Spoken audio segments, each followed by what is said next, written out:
America के अंदर हो गया इंजरी का शिकार। पाकिस्तान के 6 T20 मैचेस को वेस्ट इंडीज ने समझा बेकार।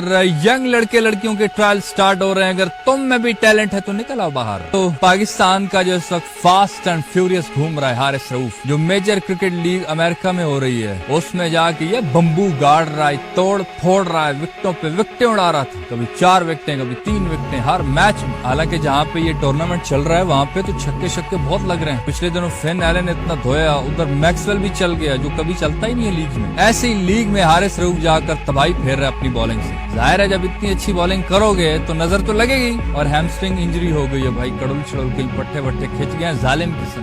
पूरा टूर्नामेंट से ही बाहर हो गया मेजर क्रिकेट लीग जो चल रहा है। ये भी सुनने में आ रहा है कि शायद बांग्लादेश का जो टूर है उसमें भी हारिस रऊफ ना जा सके इसी इंजरी की वजह से। जब हमारे बॉलर्स थोड़े रिदम में आने लगते हैं, इंजरी कहाँ से टपक पड़ती है। ग्राउंड में ये भाग दौड़ रहे हैं बड़ा जबरदस्त फिट फाट। कुछ दिन बाद हॉस्पिटल से तस्वीर आती है, यूं अंगूठा दिखा रहे होते हैं। बंदा हैरान हो जाता है, अचानक से पेशेंट कैसे बन गए। ये पिछले दिनों शादाब खान की पिक्चर आई, बांग्लादेश में तो ठीक ठाक लग रहा था वो, लेकिन बेचारे की शोल्डर का मसला था उसका भी, लेकिन उसकी सर्जरी होनी थी वो तो चलो शुक्र है अच्छे तरीके से हो गई उसकी। अब Haris injured, Shadab injured, Naseem Shah Wasim junior भी इंजर्ड थे, लेकिन अब सुनने में आ रहा है कि वो बेटर हो रहे हैं। शादाब का तो रिहैब शायद लंबा ही हो जाए, काफी महीने चले। तो इसकी जगह पे सुना है कि मोहम्मद नवाज आ सकता है, सुफियान मुकीम आ सकता है। तो नवाज भाई को टीम से निकाला क्यों था इन्होंने? इसीलिए निकाला था क्योंकि उसकी परफॉर्मेंस नहीं थी।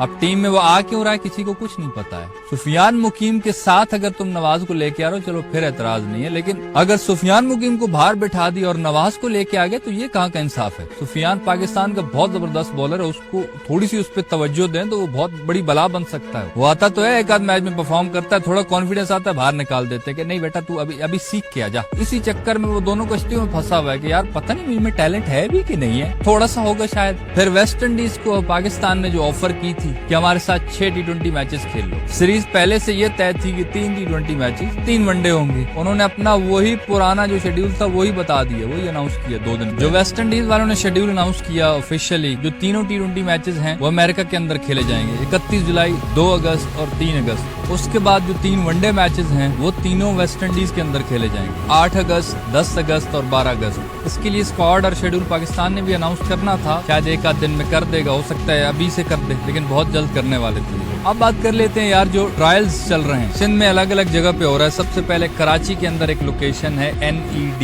कराची, वहाँ पे 10 और 11 जुलाई को लड़के और लड़कियों दोनों के इकट्ठे ट्रायल होंगे। उसके बाद हैदराबाद के अंदर एक लोकेशन है पुलिस हेडक्वार्टर ग्राउंड ऑपोजिट कायदे आजम कम्प्लेक्स कैंट हैदराबाद, यहाँ पे 13 जुलाई को लड़कों के और 14 जुलाई को लड़कियों के ट्रायल्स होंगे। फिर शहीद बेनजीराबाद में बिलावल स्पोर्ट्स कम्प्लेक्स है, को लड़कियों के 9:30 बजे की सुबह टाइमिंग होगी, 9:30 बजे से स्टार्ट हो जाएगी। काफी दोस्तों ने पूछा था अप्लाई कैसे करना है। इनकी यार वेबसाइट्स हैं, ये प्राइम मिनिस्टर यूथ प्रोग्राम, वो उनकी अपनी वेबसाइट, इसकी रजिस्ट्रेशन कर लेना। पैसे वैसे मेरे ख्याल से वो नहीं लेते हैं कुछ भी, और अगर आपकी उम्र 15 से 25 साल के दरमियान है तो वो आपको अलाउ करेंगे मजीद, इससे जाके पढ़ लेना, डिटेल्स ले लेना।